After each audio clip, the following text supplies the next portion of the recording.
check, audio check. Got me? 1, 2, 1, 2.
Distinguished guests, the President of the United States, accompanied by Colonel Paris Davis, U.S. Army, retired.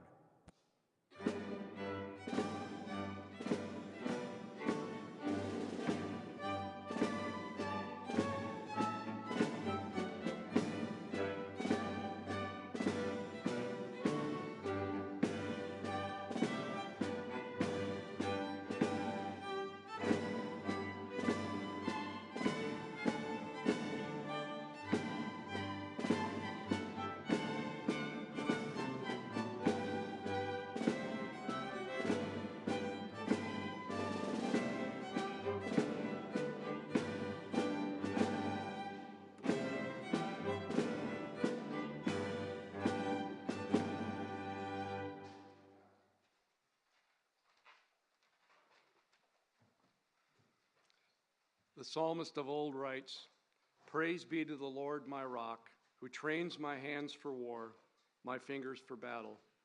He is my loving God and my fortress, my stronghold, my deliverer, my shield, in whom I take refuge." Ladies and gentlemen, please join me as we mark this very special occasion in prayer. Almighty God, author of liberty and champion of the oppressed, I praise you for the life, heroic leadership, and distinctive service of your humble servant, Colonel Retired Paris D. Davis. Our Army has always counted on our leaders to be fully committed to our nation's ideals, to our Army values, and to all the soldiers under their command. Colonel Davis is a warrior leader who demonstrated what it looks like under the most challenging of conditions. We are humbled and inspired by Colonel Davis's example. In the moments that mattered most to those with him, from the Operational Detachment Alpha 321 5th Special Forces Group Airborne and the Army of the Republic of Vietnam 83rd Regional Force Company with him on that day of battle in 1965, your servant displayed uncommon fortitude and courage and the willingness to sacrifice his own life to save others. The men under his charge looked to him for leadership, and by your strength he delivered. As Colonel Davis rightly receives our nation's highest military award for valor in action, for distinguishing himself by acts of gallantry above and beyond the call of duty, I humbly ask that his legacy not be defined by this moment or the receiving of this medal, but may the legacy of this medal and the rich history it bears be further evidenced and enriched by the character, selflessness, and heroism of Colonel Davis.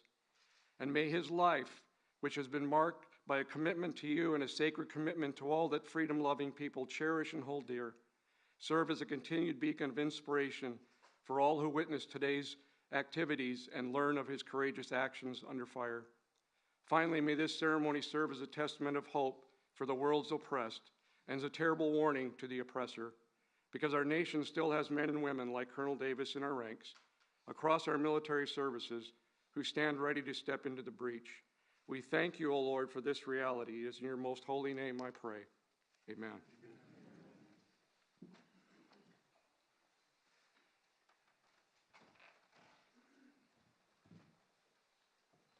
Please be seated.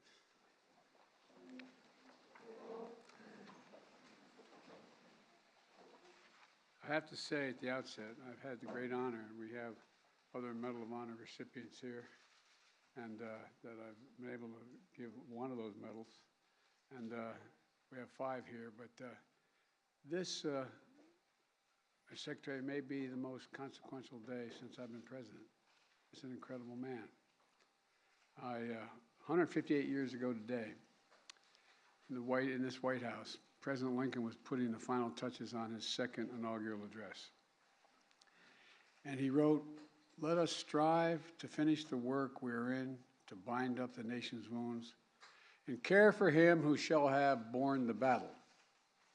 Today, 58 years after he bore the battle, we honor a true hero of our nation, Colonel Paris Davis. I've had a chance to get to talk to him a little bit. We talked on the phone, and he doesn't know, but we're going to talk a lot more. Incredible guy. The Medal of Honor, created during Lincoln's presidency, is our country's highest military award recognizing gallantry above and beyond the call of duty. That word gallantry, it's not much used these days, gallantry. But I can think of no better word to describe Paris, to describe you. I really can't. Gallantry. And everyone here feels exactly the same way. That includes Secretary Austin and Secretary McDonough and Secretary of the Army Warmoth and the Vice Chairman Grady and General McConville, Representative Beyer. Where's Representative Beyer? Thank you. Thank you for pushing this a little bit. Appreciate it. For joining us today. Now, as many of you know, Paris will be the first to tell you that he hates the word I, that it was his team who served and his team who sacrificed. So today I'm truly honored to welcome one of those teammates, Ron Dice. Where's Ron? Ron.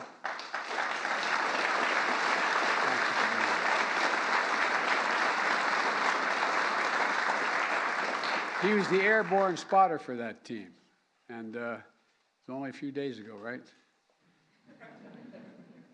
I also want to thank previous Medal of Honor recipients who are here, who joined us to recognize their brother-in-arms, Leroy Petrie, William Swenson, Melvin Morris, Matthew Williams, and Earl Pumley. Stand up, guys.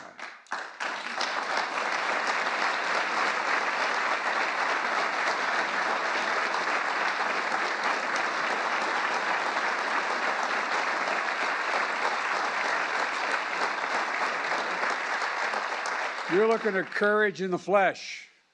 And finally, Reagan, Stephanie, Paris, you already know this, but your dad was a hero, but he didn't have to win this medal for you to know that. You knew it all along. You really did, didn't you, when you were kids? You knew growing up. And, you know, and like you, I wish your brother Christopher was still with us to see your dad's finally recognize his story. You know, it's a story that didn't just begin in the Vietnamese village 58 years ago. Instead, picture Paris in 1956, the son of a Midwestern foundry worker, starting his first year at Southern University in the heart of Louisiana. The college football team quickly noticed that Paris had the grit and the guts it needed on the team.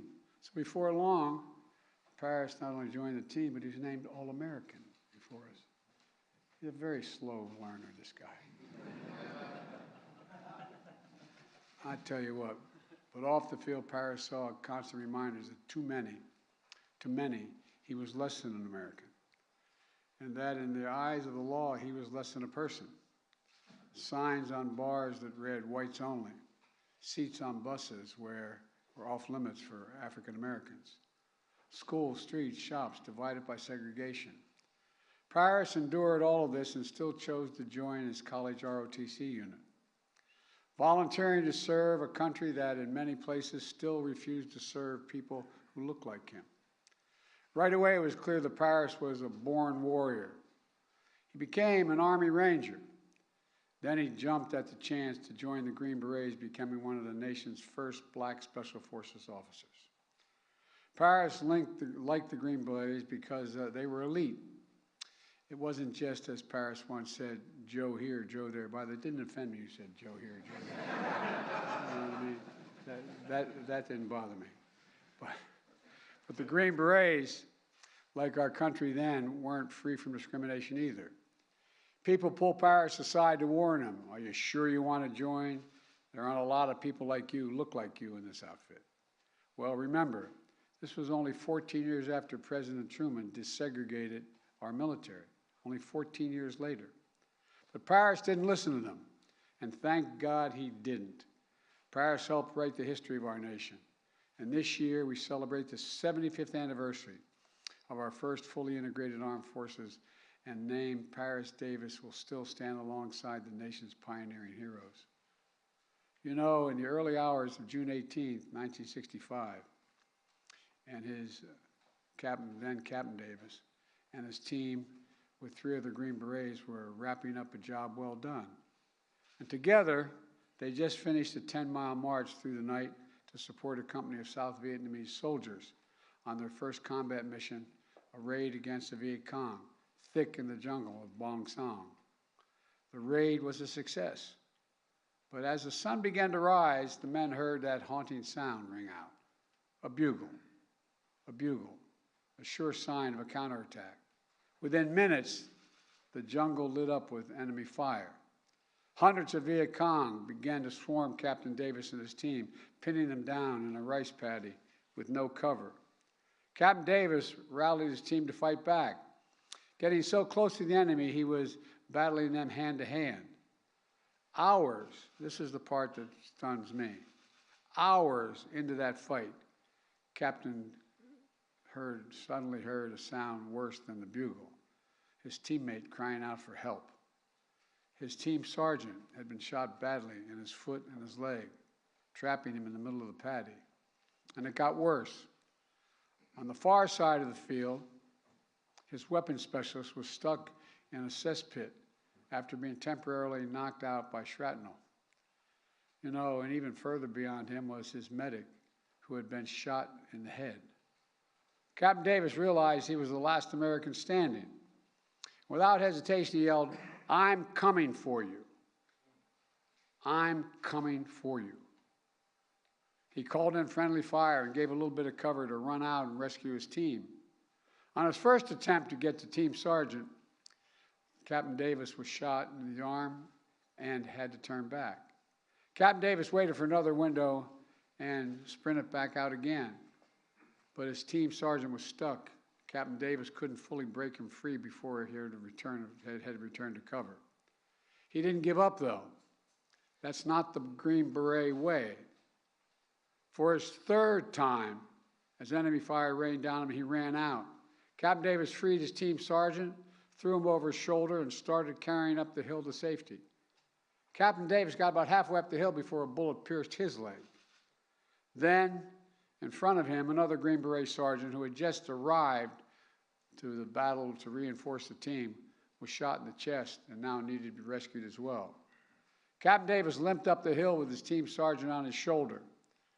He'd been fighting for around 10 hours, but Captain Davis didn't hesitate. He went back down the hill to retrieve the reinforcement who had been just shot in the chest, all 240 pounds of him. Next, Captain Davis ran to his weapons specialist, who was struck in that cesspit.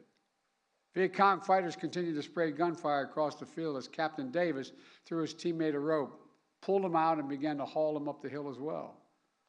But this time, by this time, the rescue helicopter had landed. Captain Davis' commander gave him a direct order, "Get on board." Davis' response was just as direct. "Sir," he said, "I'm just not going to leave. I still have an American out there." Unsure if he was still alive, Captain Davis began to plan how he would get his medic. Just the day before, the medic had found out he was the good news. He was a new father. His wife had given birth to their first child. Captain Davis was going to give him a chance to see his baby boy. He pinpointed the medic's position and began crawling toward him, with gunfire and grenades still exploding around him. When he got there, the medic, still alive, asked him, "Am I going to die? Am I going to die?" Captain Davis said, "Not before me." Still fending off the Viet Cong assailants, Captain Davis hauled his medic up the hill.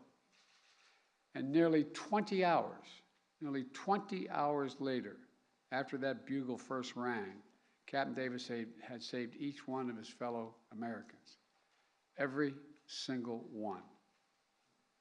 Just as the story of Paris Davis did not begin on June 18, 1965, it does not end there either. Captain Davis went on to become Colonel Davis, serving more than 25 years in our military and earning a PhD on top of that. He received the Silver Star, the Bronze Star, the Air Medal, the Purple Heart.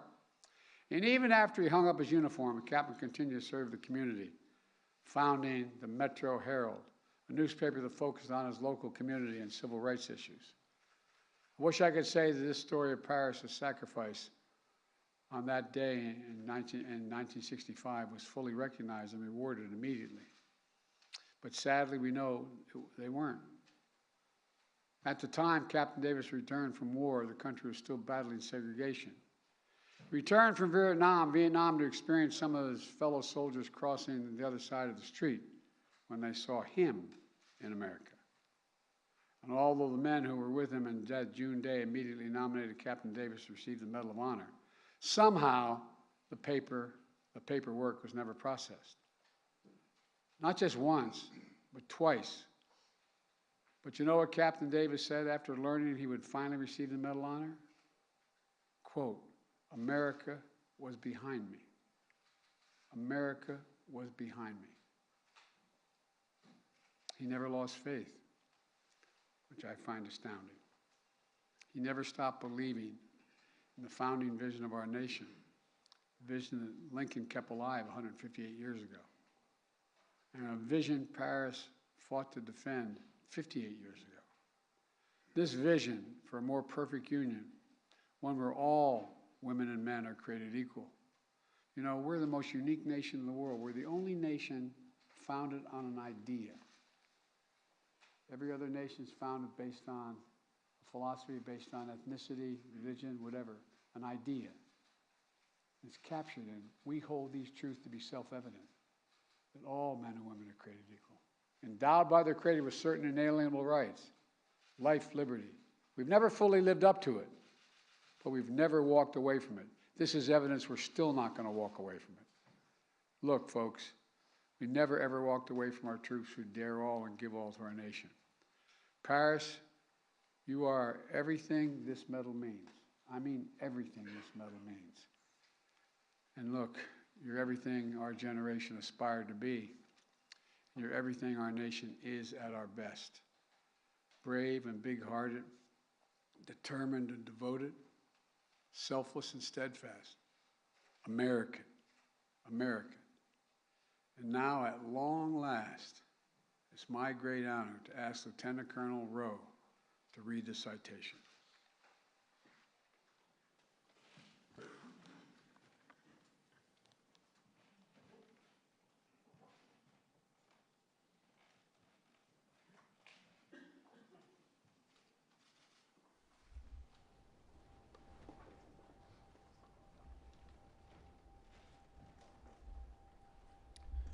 The President of the United States of America, authorized by Act of Congress, March 3, 1863, has awarded in the name of Congress the Medal of Honor to Captain Paris D. Davis, United States Army, for conspicuous gallantry and intrepidity at the risk of his own life above and beyond the call of duty. Captain Paris D. Davis, Commander, Detachment A321, 5th Special Forces Group Airborne, 1st Special Forces, distinguished himself by acts of gallantry and intrepidity above and beyond the call of duty while serving as an advisor to the 883rd Regional Force Company, Army of the Republic of Vietnam, during combat operations against an armed enemy in the vicinity of Vong Son, Republic of Vietnam, on June 17 through 18, 1965.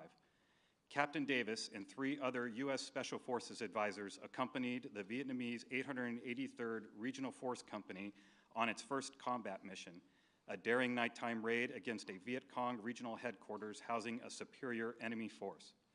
Captain Davis' advice and leadership allowed the company to gain the tactical advantage, allowing it to surprise the unsuspecting enemy force and kill approximately 100 enemy soldiers. While returning from the successful raid, the Regional Force Company was ambushed and sustained several casualties. Captain Davis consistently exposed himself to the hostile small arms fire to rally the inexperienced and disorganized company. He expertly directed both artillery and small arms fire, enabling other elements of the company to reach his position. Although wounded in the leg, he aided in the evacuation of other wounded men in his unit, but refused medical evacuation himself. Following the arrival of air support, Captain Davis directed artillery fire within 30 meters of his own position in an attempt to halt the enemy's advance. Then, with complete disregard for his own life, he braved intense enemy fire to cross an open field to rescue his seriously wounded and immobilized team sergeant. While carrying the sergeant up a hill to a position of relative safety, Captain Davis was again wounded by enemy fire.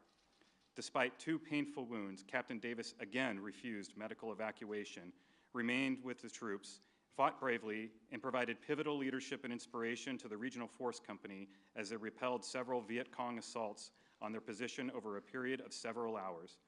When friendly reinforcements finally arrived, Captain Davis again refused medical evacuation until he had recovered an U.S. advisor under his command who had been wounded during the initial ambush and presumed dead.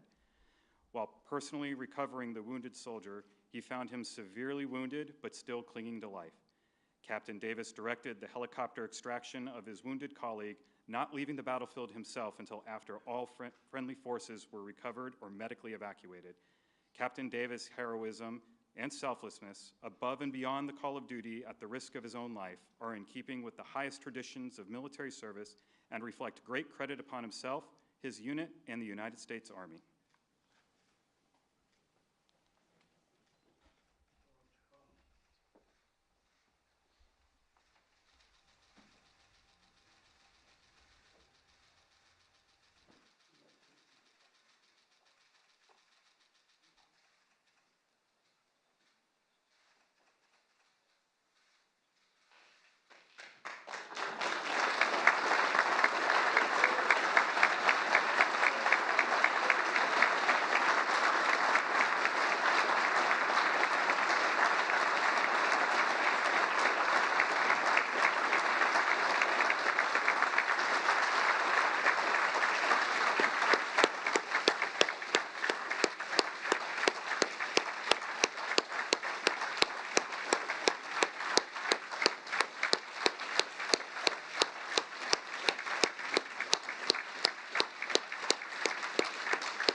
Ladies and gentlemen, please receive this benediction.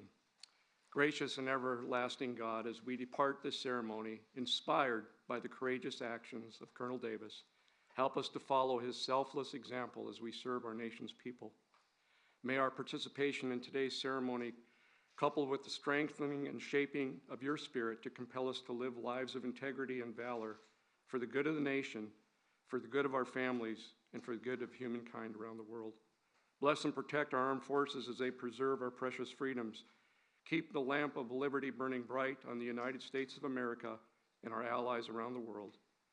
And grant us all your grace to meet the challenges ahead, the strength to overcome every obstacle, and impart to us the wisdom and the will to do justly, to love mercy, and to walk humbly before you all the days of our lives. It is in your most holy and precious name I pray. Amen.